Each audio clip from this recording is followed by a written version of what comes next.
حضور میری تو ساری بہار آپ سے ہے، حضور میری تو ساری بہار آپ سے ہے،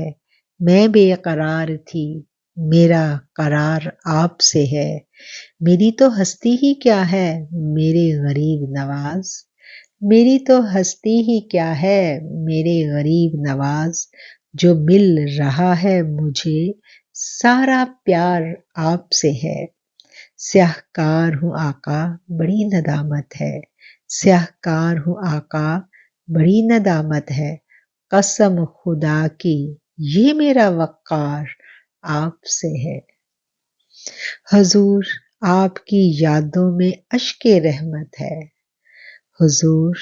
آپ کی یادوں میں اشک رحمت ہے، یہ آنکھ میری اشک بار آپ سے ہے۔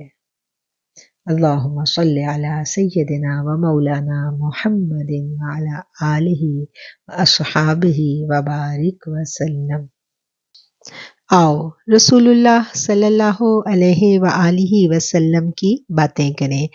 یہ سیریز گوشہ نور پر آقا علیہ الصلوۃ والسلام کی سیرت اور اسلامک ہسٹری کے بارے میں پیش کی جا رہی ہے، اور اس سلسلے میں ہم جن کتابوں سے مدد لے رہے ہیں ان میں سر فہرست ہے الرحیق المختوم، محمد عربی اور محمد الرسول اللہ صلی اللہ علیہ وآلہ وسلم۔ تاریخ کے اوراق کو جب ہم پلٹتے ہیں تو ہمیں پتہ چلتا ہے کہ آقا علیہ الصلوۃ والسلام کی تشریف آوری سے پہلے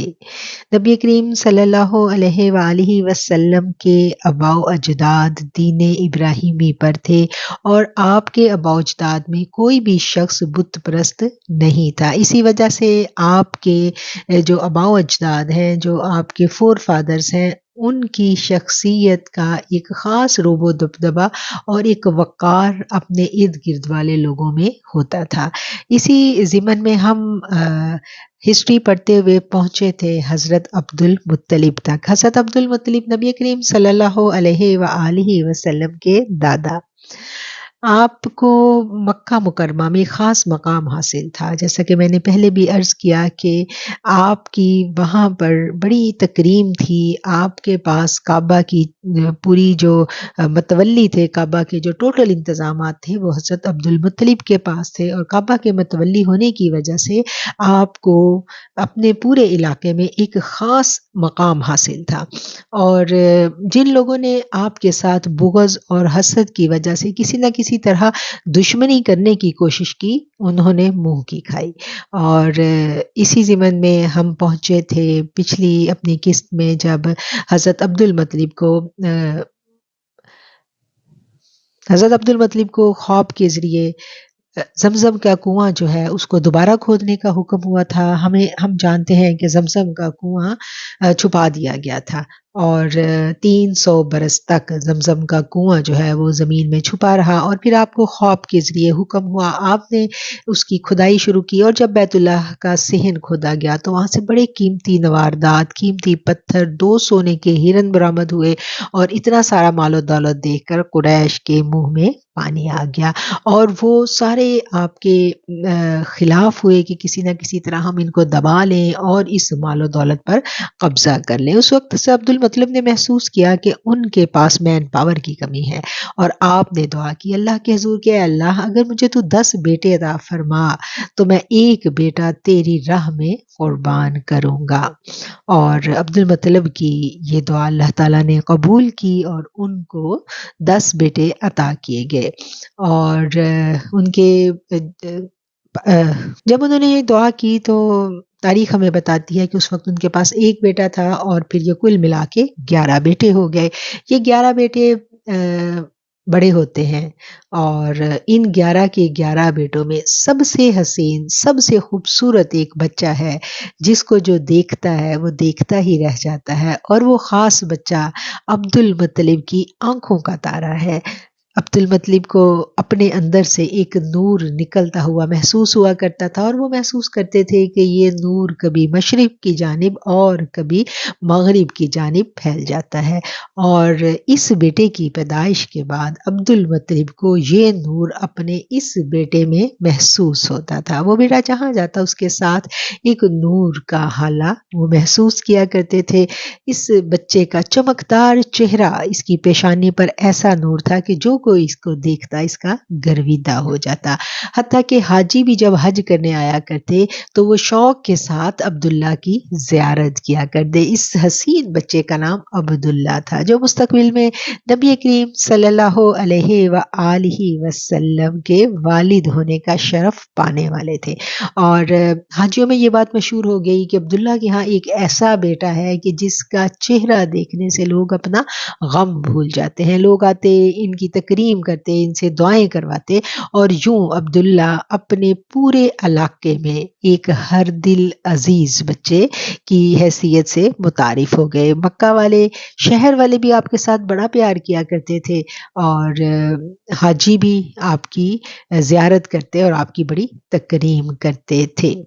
جس دن حضرت عبداللہ اس دنیا میں تشریف لاتے ہیں، اس دن تاریخ ہمیں بتاتی ہے کہ یہودیوں نے بڑا غم منایا۔ جس دن حضرت عبداللہ پیدا ہوتے ہیں اس دن یہودیوں نے بڑا غم منایا۔ کیوں غم منایا انہوں نے؟ کیونکہ ان کے پاس یہ وعید تھی، ان کے پاس یہ خبریں ان کی کتابوں میں موجود تھیں کہ ایک بچہ پیدا ہوگا جو نبی آخر الزماں ہوگا، وہ توحید کا پرچار کرے گا، وہ اللہ کا سچا نبی ہوگا۔ نبی کریم صلی اللہ علیہ وسلم کا پورا تعارف ان کے پاس موجود تھا، اور ان کے پاس بہت ساری ایسی نشانیاں موجود تھیں جس سے ان کو یہ معلوم ہونا تھا کہ یہ بچہ کب پیدا ہونے والا ہے۔ اور وہ انہی نشانیوں میں سے ایک نشانی تھی ان کے پاس حضرت یحییٰ بن زکریا علیہ السلام کا کرتا۔ اس کرتے پر وہ جادو کے کچھ کلمات پڑھ کر پھونکا کرتے تھے، اور ان کا یہ بیلیو تھا کہ جس دن وہ بچہ یا اس کا باپ اس دنیا میں تشریف لائے گا، اس دن یہ کرتا لہو رنگ ہو جائے گا۔ یہ کرتا اس دن خون میں رنگ جائے گا جس دن وہ بچہ یا اس کا باپ اس دنیا میں آئیں گے، اور وہ اپنے جادو کے کلمات پڑھ کر اس پر پھونکا کرتے تھے۔ پھر ایک دن انہوں نے دیکھا کہ ان کا یہ کرتا خون میں رنگ گیا ہے۔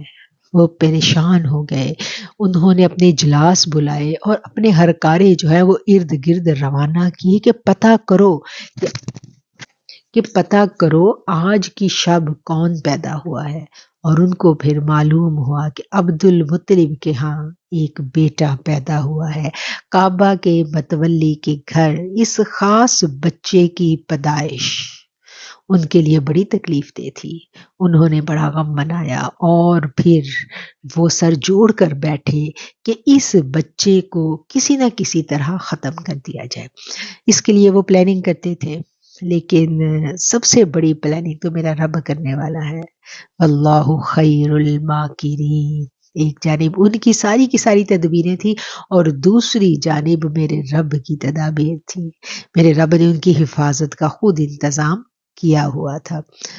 اب وہ کعبہ کے متولی کا بیٹا تھا، اس کو وہ اتنی آسانی کے ساتھ قتل نہیں کر سکتے تھے، وہ ان کو اتنی آسانی کے ساتھ نقصان نہیں پہنچا سکتے تھے۔ اس کے لیے انہوں نے سوچا، پلاننگ کی کہ کچھ لوگوں کو مکے میں اس کام پر مامور کر دیا جائے کہ وہ پوری جاسوسی کریں کہ کسی نہ کسی طرح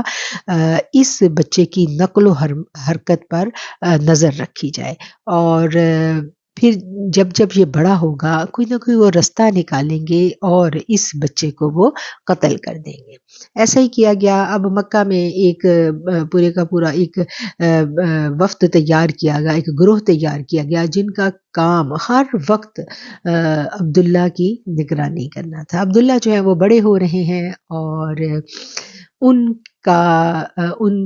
کی جو مقبولیت ہے اپنے علاقے میں وہ بھی ہر دن بڑھ رہی ہے۔ ہر کسی کی آنکھوں کا تارا یہ خوبصورت بچہ بڑا ہونا شروع ہو جاتا ہے، اور تاریخ کی کتابیں ہمیں بتاتی ہیں کہ جب عبداللہ کی عمر تقریباً 11-12 برس ہوتی ہے، وہ بڑے ہوتے ہیں، وہ مضبوط ہو رہے ہیں، تو جو یہودی تھے انہوں نے سوچا کہ یہ بچہ، اس سے پہلے کہ یہ بچہ جوان ہو، اس پر ہم کسی نہ کسی طرح سے حملہ کر دیں، اور پھر انہوں نے اس حملے کے لیے اپنا ایک اجلاس طلب کیا، اور کہا جاتا ہے کہ اس اجلاس میں شیطان ابلیس جو ہے وہ بھی انسانی شکل میں شامل ہوا تھا، اور اس خفیہ اجلاس میں انہوں نے تدبیر اختیار کی کہ ایک مسلح دستہ ہمہ وقت عبداللہ کی طاق میں رہے گا، اور جو ہی عبداللہ گھر سے باہر نکلیں گے، کسی ویرانے کی جانب جائیں گے، ان پر فوراً حملہ کر کے ان کو قتل کر دیا جائے گا۔ اور اب کیا تھا کہ اب عبداللہ تو بڑے ہو چکے تھے، وہ اندر باہر جاتے تھے۔ ایک دن ایسا ہی ہوا، وہ کسی کام کے سلسلے میں اپنے گھر سے باہر نکلتے ہیں اور شہر کی حدود سے باہر روانہ ہو جاتے ہیں۔ وہ تنہا ہے، بالکل تنہا، اور یہ خوبصورت بچہ مکے کی سنگلاخ زمین اور ان پتھریلے پہاڑوں کی اونچی نیچی گزرگاہوں پر یہ بچہ اپنے شہر سے، اپنی بستی سے کچھ دور نکل گیا، اور یہودی تو موقع کی طاق پر تھے، انہوں نے فوری طور پر جو ہے وہ حملہ کرنے کی ٹھانی، اور اس سے پہلے کہ وہ حملہ کرتے، آسمان سے ایک جماعت نازل ہوتی ہے، انسان نما گھوڑوں پر سوار کچھ عجیب مخلوق تھی، ایک قافلے کی صورت میں، ایک جھنڈ کی صورت میں وہ جماعت نیچے آتی ہے، اڑنے والے گھوڑوں پر سوار یہ عجیب مخلوق یکدم نیچے آتی ہے، اور ان یہودی حملہ آوروں پر حملہ آور ہو جاتی ہے، اور ان تمام لوگوں کو کاٹ کر رکھ دیتی ہے، ان میں سے ایک فرد بھی زندہ نہیں بچتا۔ اس سارے منظر کو کوئی بیٹھا اس ویرانے میں دیکھ رہا تھا، اور جو دیکھ رہا تھا اس شخص کا تعلق مدینہ منورہ سے تھا۔ وہ شخص تھا قبیلہ بنو زہرہ کا سردار وہب بن عبد مناف۔ وہب بن عبد مناف نے یہ سارے کا سارا منظر اپنی آنکھوں سے دیکھا، آسمان سے اترتے ہوئے اس لشکر کو بھی دیکھا، یہودیوں کو تلواروں کے زور سے کٹتے دیکھا، مرتے دیکھا، اور اس حسین خوبصورت بچے کو وہاں سے بچ کر نکل کر جاتے دیکھا۔ وہب بن عبد مناف یہ سب کچھ دیکھ کر خاموشی سے حیران پریشان اپنے گھر روانہ ہو جاتے ہیں، اور جا کر اپنی زوجہ محترمہ سے کہتے ہیں کہ اب آج میں نے ایک عجیب منظر دیکھا، آج میں نے عبد المطلب کے بیٹے عبداللہ کو دیکھا، اور کس طرح قریب تھا کہ یہودیوں کا وہ دستہ عبداللہ کو قتل کر دیتا، بالکل قریب تھا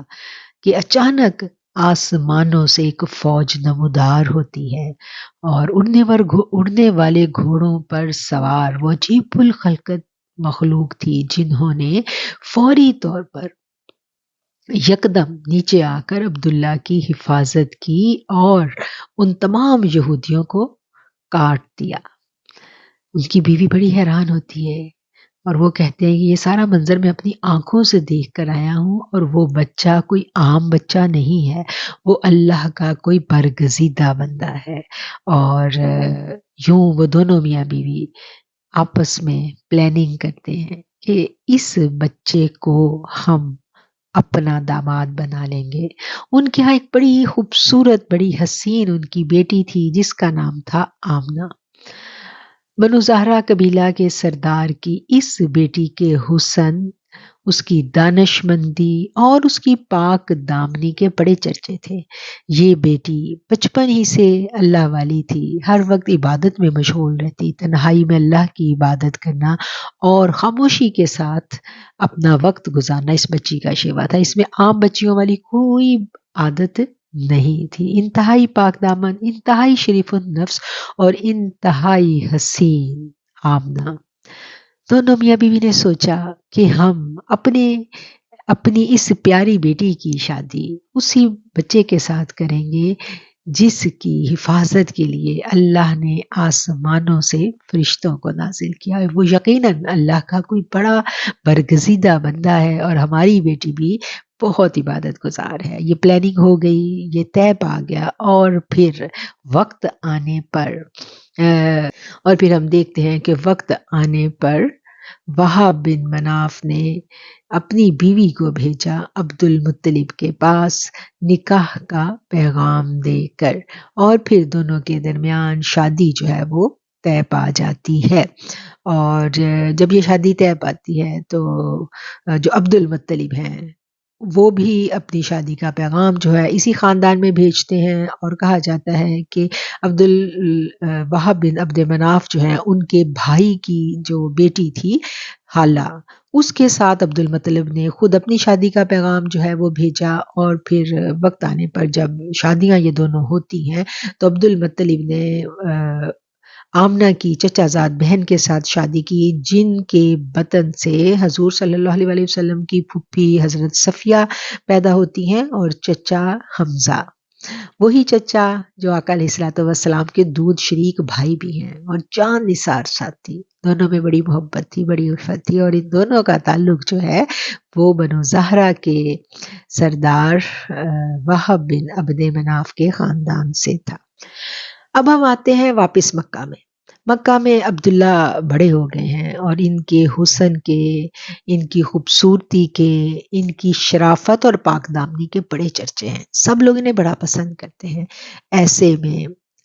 عبد المطلب کو جو انہوں نے منت مانی تھی وہ یاد کروائی جاتی ہے۔ عبد المطلب کو یاد کروایا جاتا ہے خواب کے ذریعے کہ قربانی کرو۔ پھر وہ اپنے سارے بیٹوں کو بلاتے ہیں، حرم صحن میں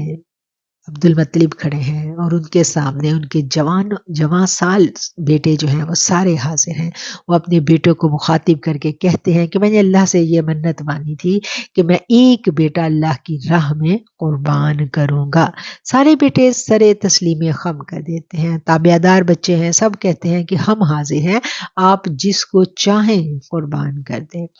قرآن ڈالا جاتا ہے۔ عرب کا رواج تھا کہ جب کسی بات کا فیصلہ کرنا ہوتا تھا اور متعدد رائے ہوتی تھی تو قرآن اندازی کی جاتی تھی، تیروں پر نام لکھ کر قرآن ڈالا جاتا تھا۔ قرآن ڈالا جاتا ہے تو نام نکلتا ہے سب سے حسین، سب سے ہر دل عزیز، سب سے پر نور، سب سے خوبصورت چہرے والے عبداللہ بن عبد المطلب کا۔ سب لوگ تڑپ اٹھتے ہیں، مکے کے سب لوگ وہاں جمع ہو جاتے ہیں۔ وہ کہتے ہیں اے عبد المطلب، ہم تمہیں یہ نہیں کرنے دیں گے، یہ تم کیا کر رہے ہو، اتنا خوبصورت بیٹا قربان کرو گے؟ بات آقا علیہ الصلوۃ والسلام کے والد گرامی حضرت عبداللہ کے ننہال تک پہنچتی ہے۔ مدینہ سے بھی لوگ جو ہیں وہ آ جاتے ہیں اور وہاں پر ایک بحث چھڑ جاتی ہے۔ لوگ عبد المطلب سے کہتے ہیں کہ اگر ایک مرتبہ آپ نے حرم میں اپنے بیٹے کی قربانی کر دی تو یہاں پر تو انسانوں کی قربانی کا رواج پڑ جائے گا، اور اتنا حسین بیٹا ہم قربان ہونے نہیں دیں گے۔ لوگوں کی باتوں میں وزن تھا۔ عبد المطلب سوچ میں پڑ جاتے ہیں کہ اب کیا کیا جائے، نظر وہ مان چکے ہیں، منت انہوں نے پوری کرنی ہے، تو اس منت کو پوری کرنے کا طریقہ کیا ہے؟ مشورہ کیا جاتا ہے، اور جو معتبر لوگ ہیں، عقل مند لوگ ہیں، دانش مند لوگ ہیں اس علاقے کے، وہ مشورہ دیتے ہیں کہ آسمانی کتابوں کی ماہر ایک خاتون ہے، ایک کاہنہ ہے، اس سے رابطہ کیا جائے اور وہ بڑے بڑے مسئلے حل کر دیتی ہے آسمانی کتابوں کے علم کی روشنی میں۔ اور پھر عبد المطلب اپنا یہ مسئلہ لے کر اس عورت کے پاس جاتے ہیں، اور یوں عبد المطلب اور ان کے ساتھی اس کاہنہ کے پاس چلے جاتے ہیں۔ وہ کاہنہ عورت آسمانی کتابوں کی ماہر تھی اور آسمانی علوم کے بارے میں اس کو بہت آگہی حاصل تھی، اور اس کی رائے کو پورے علاقے میں بڑا معتبر جانا جاتا تھا۔ عبد المطلب کا مسئلہ اس عورت نے سنا، اور پھر اس نے آپ سے پوچھا کہ آپ بتائیں کہ آپ کے علاقے میں، آپ کے قبیلے میں اگر کوئی فرد کسی کا قتل کر دے تو اس کی کیا دیت ہے؟ اس کو بتایا گیا کہ اس کی دیت 10 اونٹ ہے۔ تو کہنا نے کہا کہ اب آپ لوگ قرعہ اندازی کریں، ایک قرے پر عبداللہ کا نام لکھیں اور دوسری طرف 10 اونٹ۔ یہ لکھ کے تو آپ لوگ قرعہ نکالیں، اگر تو اللہ نے آپ کی دیت قبول کرنی ہوئی تو 10 اونٹ اللہ قبول کر لے گا، آپ 10 اونٹ ذبح کر دیجئے اور عبداللہ کی جان بخشی کروا لیں، اور آپ اس کو عبداللہ کے خون کی دیت جانیں۔ اگر قرہ پھر بھی عبداللہ کے نام نکلے تو پھر آپ اونٹوں کی تعداد بڑھاتے جائیں۔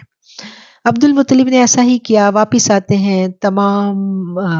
سرداران قریش،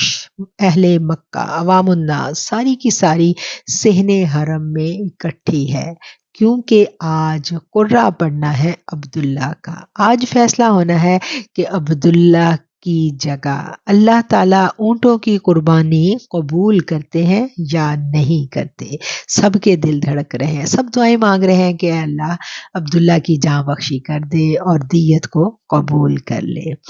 اور پھر کیا ہے کہ قرعہ ڈالا جاتا ہے، ایک جانب 10 اونٹ اور دوسری جانب حسین و جمیل عبداللہ۔ جب قرعہ ڈالا جاتا ہے تو پھر عبداللہ کا نام نکل آتا ہے، پھر اونٹوں کی تعداد بڑھا دی جاتی ہے، اب 20 اونٹ اور دوسری جانب عبداللہ۔ قرعہ پھر بھی عبداللہ کے نام نکلتا ہے، اب کیا ہے کہ پھر تعداد بڑھائی جاتی ہے، اب 50 اونٹ، 70 اونٹ، اور ہوتے ہوتے 10 دفعہ یہ تعداد بڑھا کے 10ویں دفعہ جب قرعہ ڈالا جاتا ہے تو ایک جانب 100 اونٹ اور دوسری جانب عبداللہ۔ تو جب 100 اونٹ ڈالے جاتے ہیں تو پھر دیت قبول کر لی جاتی ہے، اور جو مکہ والے تھے وہ عبد المطلب کی ہمت بڑھا رہے ہیں کہ ہم آپ کو اونٹ دیں گے دیت کے لیے، ہم قربانی کے لیے آپ کے ساتھ ہیں، آپ بڑھاتے جائیں، اور اب عبد المطلب جو ہے وہ تعداد بڑھاتے جاتے ہیں، یوں 100 اونٹ اور پھر عبداللہ، اور اللہ تعالیٰ قبول کر لیتے ہیں 100 اونٹوں کی قربانی، اور یوں عبداللہ کی جاں بخشی ہو جاتی ہے۔ یہ حسین و جمیل نوجوان جو ہے، اس کا صدقہ 100 اونٹ نکلتا ہے، اور 100 اونٹ جو ہیں وہاں پر ذبح کیے جاتے ہیں ان کے رواج کے مطابق۔ اور تاریخ ہمیں بتاتی ہے کہ اس ذبیحے میں جو ان کے ساتھی تھے، جو ارد گرد کے لوگ تھے عبد المطلب کے محبت کرنے والے لوگ، ان سب نے اس میں بڑھ چڑھ کر حصہ لیا، اور یوں مکہ کی جو فضائیں ہیں انہوں نے 100 اونٹوں کو قربان ہوتے دیکھا اس عبداللہ پر، اور 100 اونٹ قربان ہو گئے، عبداللہ کی جاں بخشی ہو جاتی ہے، اور عبداللہ کی اب پورے علاقے میں دھوم مچ جاتی ہے۔ جو عبداللہ کو نہیں جانتا وہ بھی جان لیتا ہے کہ یہ کون سا حسین بچہ تھا جس پر 100 اونٹ قربان کیے گئے۔ جو عبداللہ کی دھوم مچتی ہے تو وہاں مکے کی جو خواتین ہیں ان کے دلوں میں بھی عبداللہ کی محبت رنگ پکڑ لیتی ہے، جڑ پکڑ لیتی ہے۔ بہت ساری عورتیں عبداللہ پر عاشق ہو جاتی ہیں اور وہ عبداللہ سے شادی کی خواہش مند ہے۔ ہر کوئی عبداللہ سے شادی کرنا چاہتی ہے جو شادی کی عمر تک پہنچ چکی ہے، اور ہم دیکھتے ہیں کہ بہت سارے پیغامات آتے ہیں عبداللہ کو شادی کے لیے۔ ان میں جو بڑا خاص نام ہے وہ ورقہ بن نوفل کی بہن کا بھی نام ہے۔ کیوں؟ ورقہ بن نوفل کا ہمیں پتہ ہے کہ وہ حضرت خدیجہ کے کزن ہیں، اور وہ آسمانی کتابوں کے ماہر ہیں، اور ان کی جو بہن ہے ورقہ بن نوفل کی وہ بہن جو ہے وہ بھی آسمانی کتابوں کا بڑا علم جانتی تھی، اور اس نے بھی عبداللہ کی پیشانی پر وہ نور نبوت چمکتا ہوا دیکھ لیا تھا۔ وہ بھی شادی کی خواہشمند تھی، اور کہا جاتا ہے کہ اس نے بھی شادی کا پیغام بھیجا، لیکن یہ نصیب جو ہے، یہ سعادت جو ہے، یہ آمنہ کے حصے میں آنی تھی، آمنہ جو مدینہ منورہ میں موجود تھیں، اور آمنہ جو بنو زہرہ کے سردار کی بیٹی تھیں، اور آمنہ جو بچپن ہی سے بڑی پرہیزگار اور بے حد عبادت گزار اور اللہ کی خاص برگزیدہ بندی تھیں. یہ عرب کا جو چاند ہے یہ اس کی گود میں آنا تھا. اور یوں عبداللہ کی جب شادی کا فیصلہ جب ہوتا ہے آمنہ کے ساتھ، تو عبداللہ شادی سے پہلے ہمیں ایک اور واقعہ ملتا ہے کتابوں میں کہ عبداللہ جب مدینہ روانگی سے قبل عبداللہ ایک دن گزر رہے ہوتے ہیں ایک راہ سے، تو وہاں پر ایک کہن عورت ہوتی ہے، وہ آپ کو دیکھتی ہے اور وہ بھی آپ کا وہ چمکتا ہوا پیشانی کا نور پہچان لیتی ہے، اور وہ آپ کو شادی کی پیشکش کرتی ہے. آپ اس کی شادی کی پیشکش کو ٹھکرا دیتے ہیں. اس پر وہ عورت آپ کو دعوت گناہ دیتی ہے، اور آپ انتہائی شریف النفس اور پاک دامن انسان ہیں، اور آپ اس کی اس دعوت گناہ کو ٹھکرا کر آگے چل پڑتے ہیں. تو وہ آواز دیتی ہے کہ لوٹ آؤ اور میرے ساتھ یہ تعلق قائم کر لو، اس کے بدلے میں تمہیں بہت کچھ دوں گی. عبداللہ نہیں رکتے، وہ کہتی ہے میں تمہیں 100 اونٹ دوں گی اس کے بدلے تم میرے ساتھ یہ تعلق قائم کر لو. لیکن اس کے نصیب میں یہ سعادت نہیں تھی. پھر کیا ہے کہ جب عبداللہ نہیں رکتے تو وہ کہتی ہے کہ دیکھو عبداللہ، مجھے غلط مت سمجھنا، میں کوئی بدکار عورت نہیں ہوں. میں تو میرے پاس جو علم ہے وہ علم مجھے بتا رہا ہے کہ تمہارے بطن سے، تمہارے وجود سے ایسا نور منتقل ہونے والا ہے، اور تم ایک ایسے بیٹے کے باپ بنو گے جو عرب کا شہنشاہ ہوگا، جس کو اللہ تعالیٰ کا جو خاص برگزیدہ بندہ ہوگا، اور جس کو اللہ اپنا آخری نبی بنائیں گے. اور اس مبارک وجود کے لیے میرے دل میں یہ خواہش آئی کہ میں اس بچے کی ماں بنوں، تو اس لیے میں نے تمہیں یہ پیشکش کی تھی، تم مجھے بدکار عورت مت جاننا. اور پھر عبداللہ اور بی بی آمنہ کا نکاح ہو جاتا ہے. عبداللہ اور بی بی آمنہ کا نکاح جب ہوتا ہے تو ہمیں پتہ چلتا ہے کہ بی بی آمنہ کی عمر جو ہے وہ اس وقت صرف 16 برس تھی، اور عبداللہ جو ہے وہ اس وقت 18 برس کے تھے. اور جب یہ نکاح ہوتا ہے تو مکے کی 40 عورتیں غم سے مر جاتی ہیں، جن میں سے کچھ عورتوں نے خودکشی کی، اور کچھ اس خبر کو سن کر جو ہے وہ بے ہوش ہو گئی، بیمار ہو گئی غم سے، اور پھر اس بیماری کی تاب نہ لاتے ہوئے چل بسے. حسن یوسف کو تو دیکھ کر عورتوں نے ہاتھ کاٹے تھے نا، اور یہاں تو ہمارے آقا کا تو ابھی حسن اس دنیا میں ہی نہیں آیا، تو اس سے پہلے ہی ہم دیکھتے ہیں کہ وہ نور ابھی تو ان کے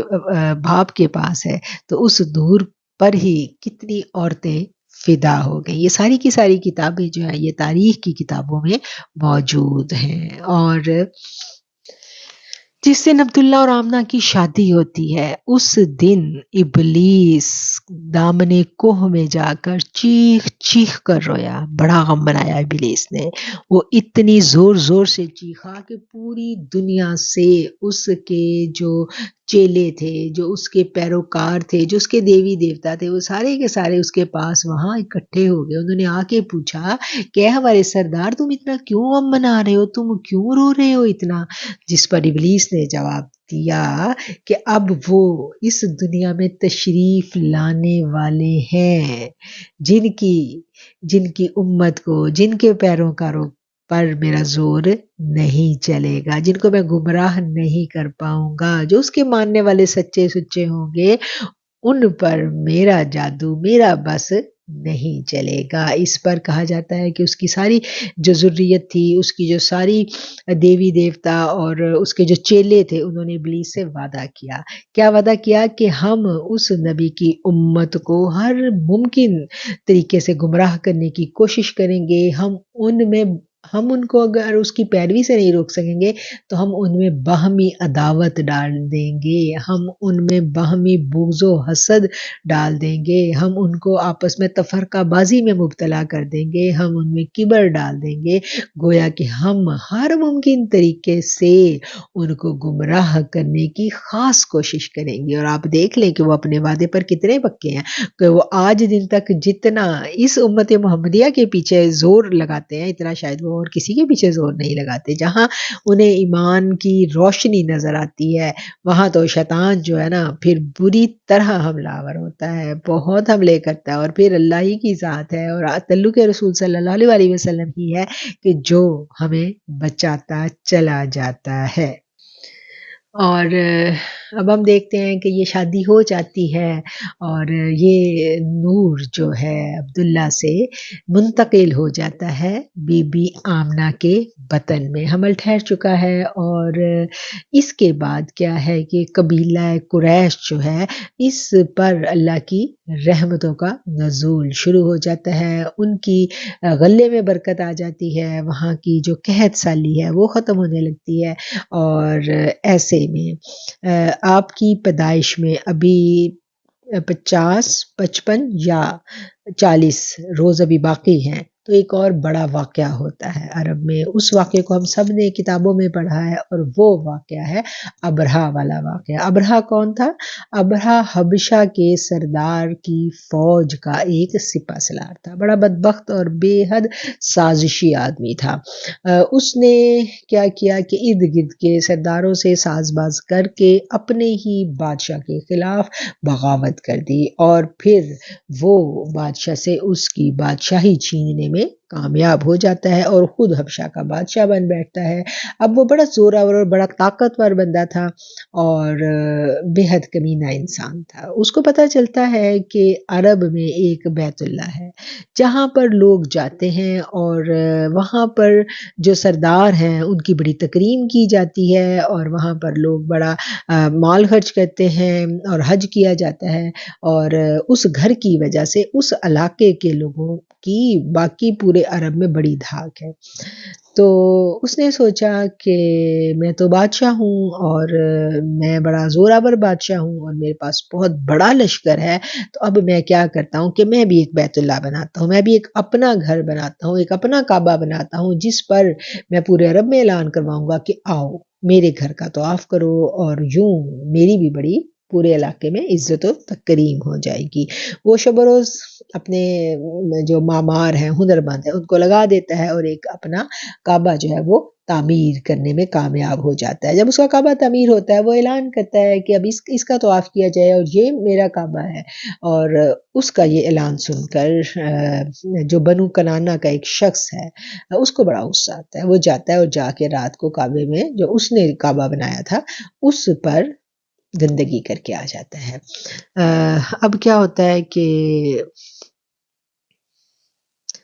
صبح وہ شخص کہتا ہے کہ دیکھو یہ کیسا اللہ کا گھر ہے، اس میں تو لوگ گندگی کرتے ہیں۔ اس پر بڑا تپ چڑھتی ہے، بڑا غصہ آتا ہے، وہ اعلان کرتا ہے۔ کیا اعلان کرتا ہے کہ وہ جائے گا مکہ اور جا کے جو اللہ کا گھر ہے، جو اصلی بیت اللہ ہے، جو اصلی کعبہ ہے، اس کو مسمار کر دے گا۔ بڑی زبردست تیاری کرتا ہے، بہت بڑا طاقتور لشکر جو ہے اس کی تیاری کا حکم دے دیتا ہے۔ اس کے پاس بہت بڑی فوج ہے، بڑے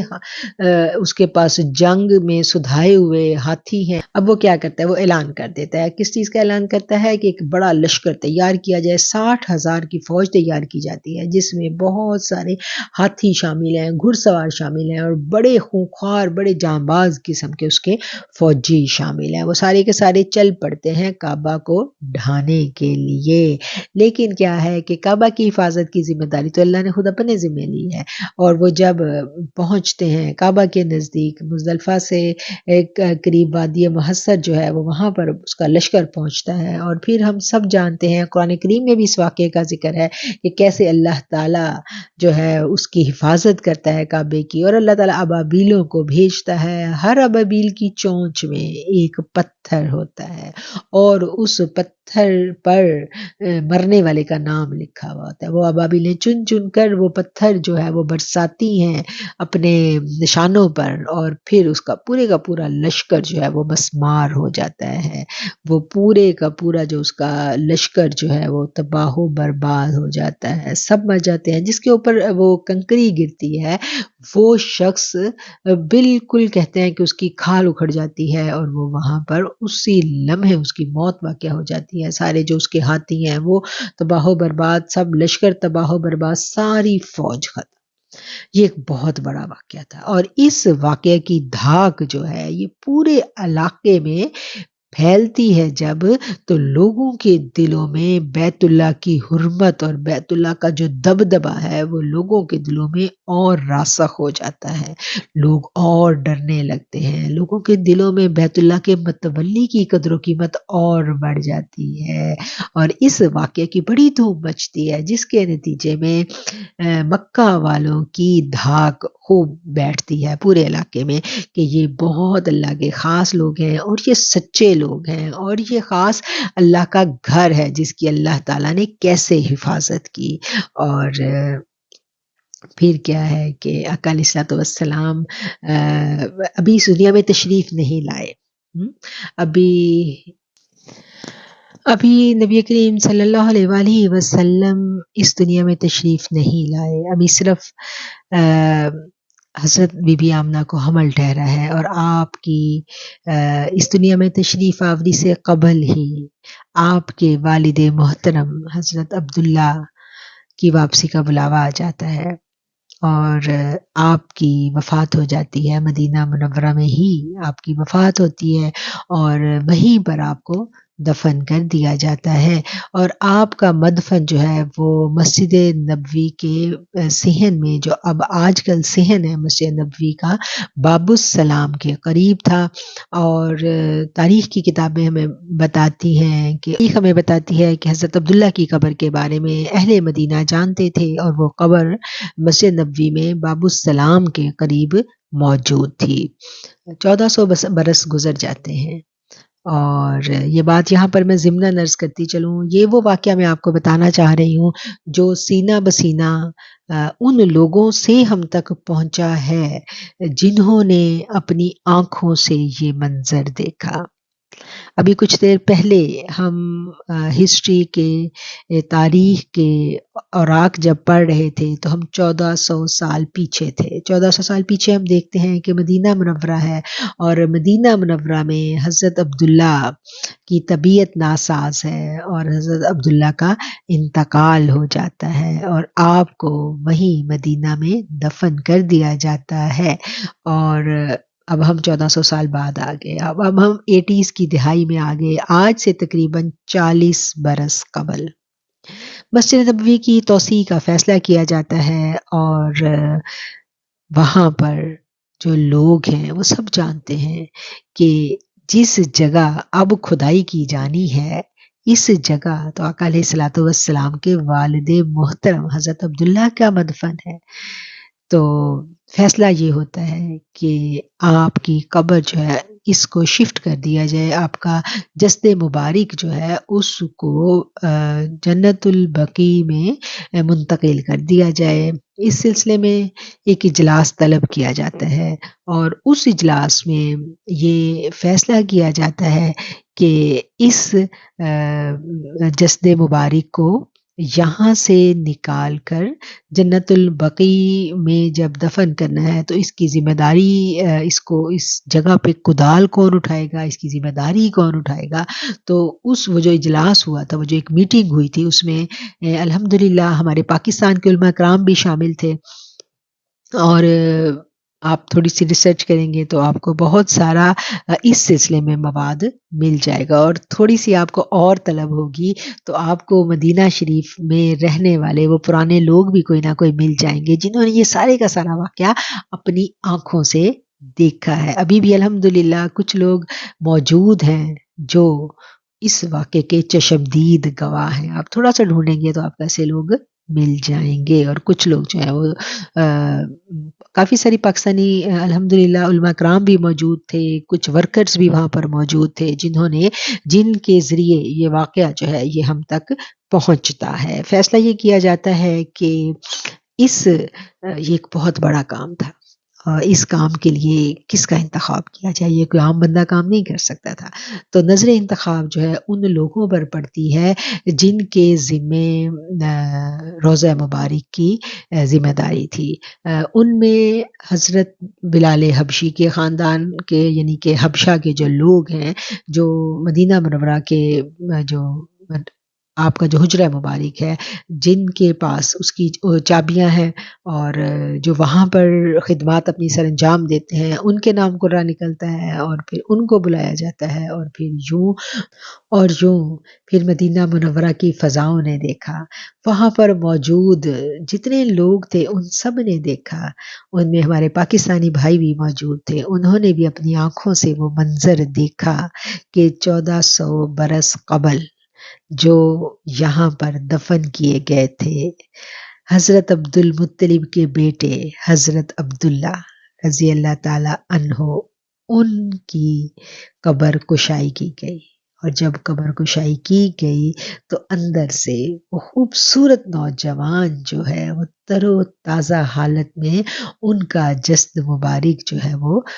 نکلتا ہے، اور دیکھنے والوں نے ہمیں بتایا کہ آپ کے سیاہ بال جو تھے وہ شانوں تک تھے، شانوں سے کچھ اوپر، کانوں کی لو سے کچھ نیچے آپ کے بال جو ہیں وہ بھی ظاہر ہو رہے تھے، وہ بھی انہوں نے ان کی بھی زیارت کی، چہرہ مبارک جو ہے اس کے اوپر ریش مبارک سجی ہوئی تھی، اور وہ 24-25 سال کے نوجوان حضرت عبداللہ کا تر و تازہ جسد خاکی جو ہے وہ نکالا جاتا ہے، اور پھر اتنے سارے لوگوں کو اللہ نے دیدار کروا دیا آپ کا، کہ آپ دین اسلام پر تھے، آپ موحد تھے، اور جو اللہ کا سچا موحد ہوتا ہے، جو اللہ کا سچا بندہ ہوتا ہے، جو اللہ کا خاص برگزیدہ بندہ ہوتا ہے، پھر اللہ قبر کی مٹی کے لیے حرام کر دیتا ہے اس کے جسم کو چھونا اور اس کے جسم کو ختم کرنا۔ عام بندہ تو جب قبر میں جاتا ہے نا تو قبر کی مٹی کھا جاتی ہے، سارا گوشت کو سب ختم ہو جاتا ہے نا، 1400 برس تھوڑا عرصہ نہیں ہے، اور وہ سیدنا عبداللہ، وہ تو ہمارے آقا علیہ الصلوۃ والسلام کے والد گرامی تھے، عبد المطلب کے پیارے بیٹے تھے، ان کا جسد خاکی یہ گواہی ہے، یہ ثبوت ہے کہ وہ توحید پر تھے اور اللہ کے برگزیدہ تھے، اور آقا علیہ الصلوۃ والسلام کے والد محترم تھے۔ 1400 سال بعد اللہ نے دیدار کروا دیا ان سب کو جو وہاں موجود تھے، جن کے نصیبوں میں دیدار تھا۔ پتہ نہیں وہ آقا سے کتنی محبت کرنے والے تھے، جنہوں نے اس محبت میں پتہ نہیں اللہ سے کیا کیا دعائیں مانگی ہوں گی کہ اللہ ہمیں کیا دکھا دے، تو اللہ نے ان کو کیا دکھا دیا، اللہ نے ان کو اپنے محبوب کے والد کا چہرہ دکھا دیا، محبوب کے والد گرامی کی زلفیں دکھا دی، محبوب کے والد گرامی کا دیدار کروا دیا، اور پھر ان لوگوں نے وہ دیدار کیا، اور کہا جاتا ہے کہ پھر آپ کا جو جسد مبارک ہے اس کو ادھر جنت البقیع میں دفن کر دیا گیا۔ تو یہ خوبصورت واقعہ تھا جو سینہ بسینہ بھی ہم تک پہنچتا ہے، اور بہت ساری کتابوں میں بھی آپ کو ملے گا، آپ اس کو ڈھونڈیں تو آپ کو مل جائے گا، اور آپ کو میں نے پھر کہا کہ آپ کو سے لوگ بھی مل جائیں گے، بہت سارے لوگ ہیں جو شاید جن میں سے کچھ وفات پا گئے، لیکن اگر آپ ڈھونڈیں تو شاید آپ کو کوئی زندہ بھی مل جائے کہ 80s کی دہائی کو گزرے زیادہ عرصہ نہیں ہوا، تو جن لوگوں نے اس کا دیدار کیا تھا۔ اور اس کے ساتھ ہی ہم اپنے آج کے لیکچر کا اختتام کرتے ہیں۔ انشاءاللہ نیکسٹ لیکچر میں ہم لوگ جانیں گے ولادت باسعادت نبی مکرم آقا دو جہاں حضرت محمد مصطفیٰ صلی اللہ علیہ وآلہ وسلم کے بارے میں، اور اجازت چاہنے سے پہلے چند اشعار آقا علیہ الصلوۃ والسلام کی مدحت میں پڑھنے کی سعادت حاصل کروں گی۔ جب تلک ذکر نبی ورد زباں رہتا ہے، جب تلک ذکر نبی ورد زباں رہتا ہے، قلب پر نور اترنے کا سماں رہتا ہے۔ جس کو مل جائے در شاہ پر گدائی کا شرف، پھر وہ شاہی کا طلبگار کہاں رہتا ہے۔ ان الفاظ کے ساتھ آپ لوگوں سے اجازت چاہوں گی۔ انشاءاللہ نبی کریم صلی اللہ علیہ وآلہ وسلم کی ولادت باسعادت، اس موضوع پر ہم اپنے نیکسٹ ایپیسوڈ میں گفتگو کریں گے۔ اپنے دلوں کو، اپنی روحوں کو اور اپنے خیالات کو آقا علیہ الصلوۃ والسلام کے تصور سے، آپ کے ذکر سے، آپ کی محبت سے مہکائے رکھیے گا۔ مجھے بھی اپنی دعاؤں میں یاد رکھیں۔ اللہ تعالی ہمیں نبی کریم صلی اللہ علیہ وآلہ وسلم کی سچی اور سچی اتباع نصیب کرے، ہمیں اور ہماری نسلوں کو